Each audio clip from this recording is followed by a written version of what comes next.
So, you might have heard by now.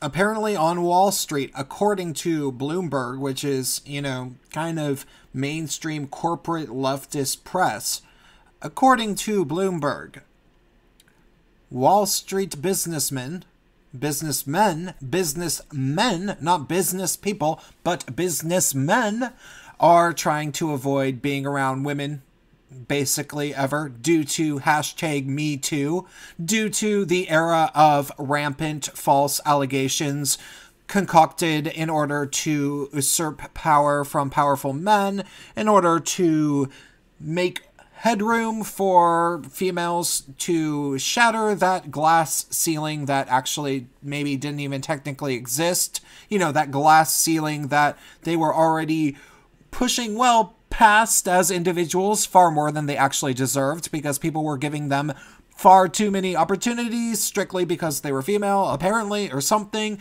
But they need a bigger leg up because, meritocracy maybe was not doing these female business people any favors, so they had to start lying about people, because that's been happening a lot, obviously in politics a whole bunch, obviously in entertainment, and I guess in business as well. Now, maybe that's a little bit surprising. I don't know.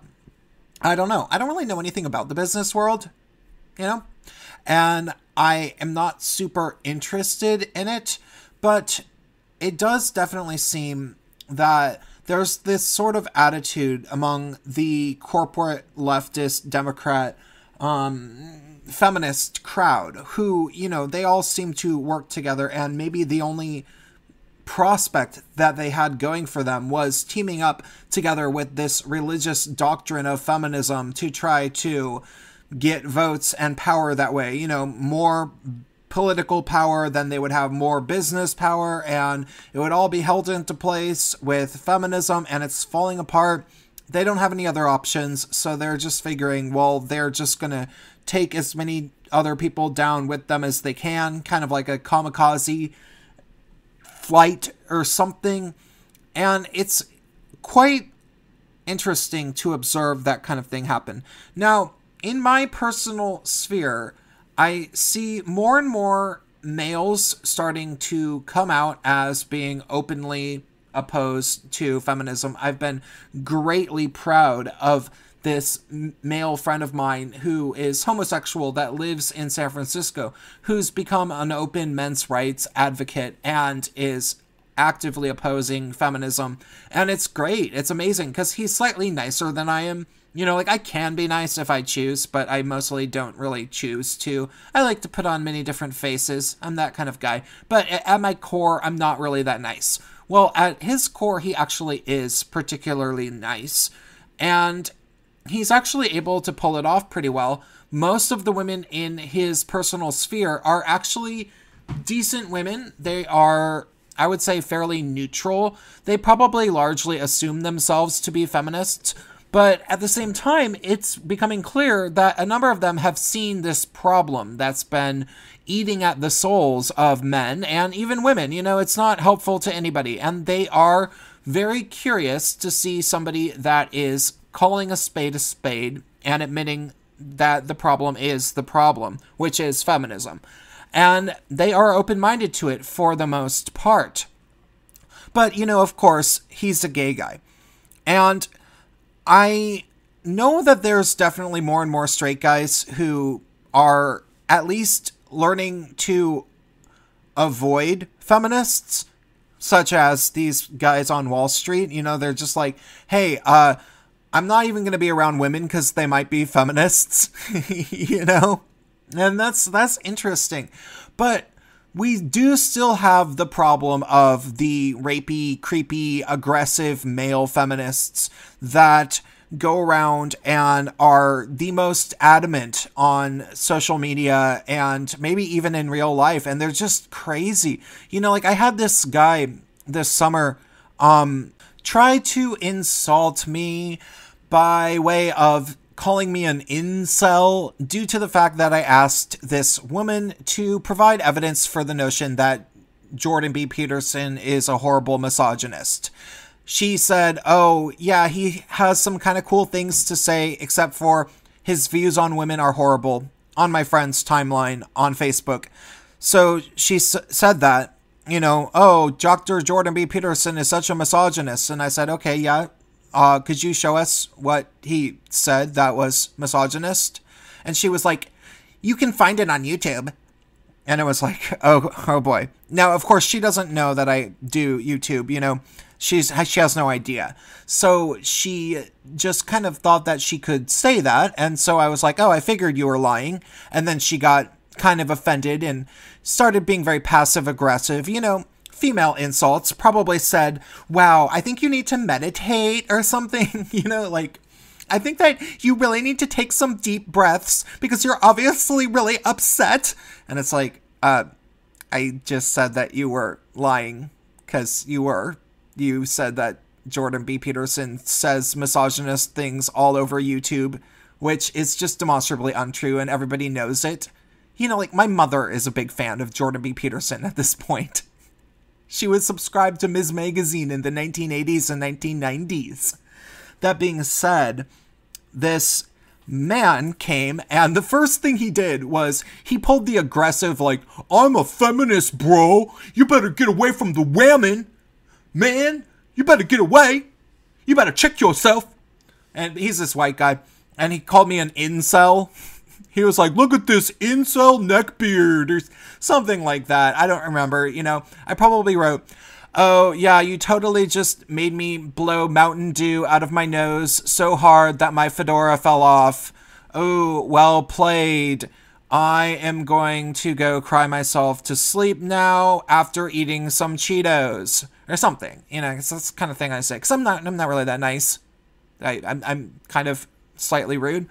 And so he started saying some annoying insults.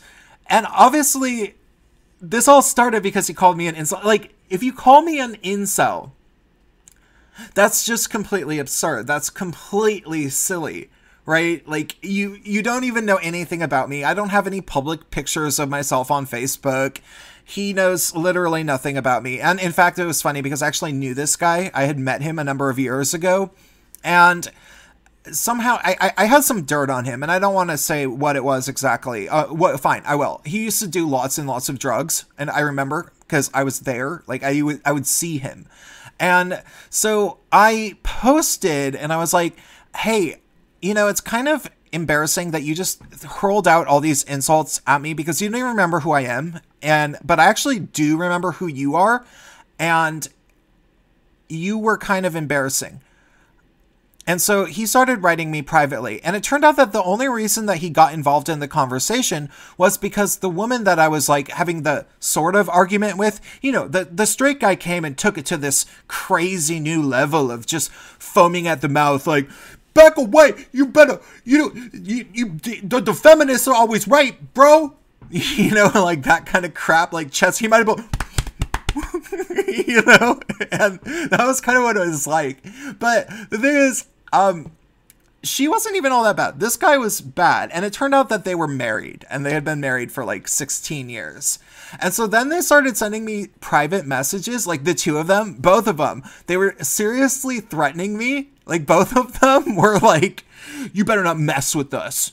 We're not scared of you. You can't bully us. And it was like, Bullet, what are you even talking about? And then I lost it. I was like, I'm not scared of you either, you fat fuck. What the fuck are you gonna do? What the fuck are you gonna do, you fat fuck? Come on, fat boy, what the fuck are you gonna do? Because I'm sorry, like, I'm not gonna sit there and have a woman and her overweight husband start sending me private messages telling me that I can't bully them when I very explicitly said I have no interest in having an argument with you. And it's funny because I could trash talk you publicly, and they wanted to just keep this drama going with me, and they were doing it in private, and it's really funny. And they were trying to turn our friend against me, who's this gay guy, and it didn't work, actually. He ended up siding with me. It was kind of a funny, interesting little scenario. That was a roundabout way for me to get to a certain point. What I have to wonder is, with these guys that are really, really pathetic about it, has anybody, remember that movie, The Red Pill? Remember that? The Red Pill, the men's rights advocate movie? Well, in that movie, one of the things that they talked about was the Duluth model of power and control and domestic violence. And how if a man is somehow found guilty of domestic violence, which is always, like, anytime that there's a domestic disturbance, the man's going to be guilty.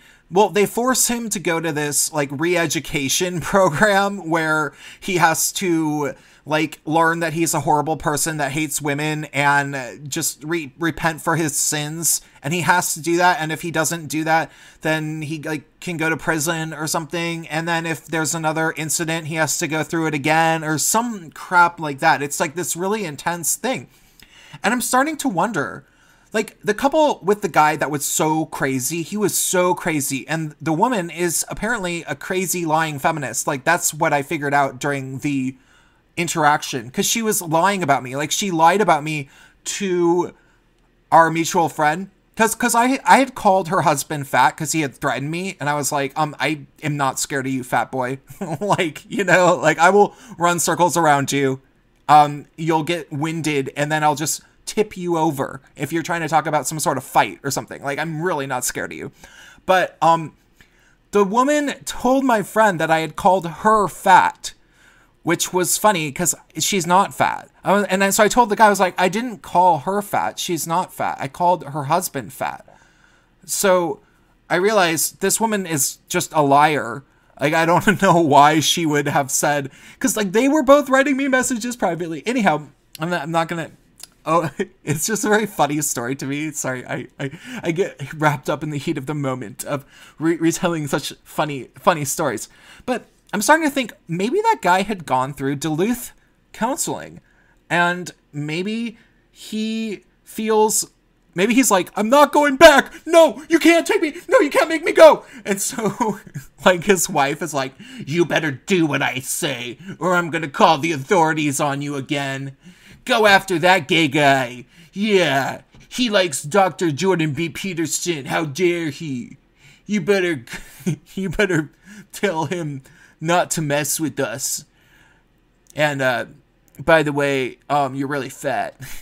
Like, maybe that's how she treats him or something. And, yeah, it's really great to see more and more guys liberating themselves. Like, I need to make a whole video about, like, why aren't all gay men MRAs? Because it makes no sense to me. Like, why wouldn't a gay man be a men's rights advocate?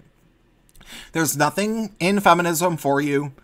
It's only shame and misery and being ordered around by women at gay bars. That's all it is. That's all it is.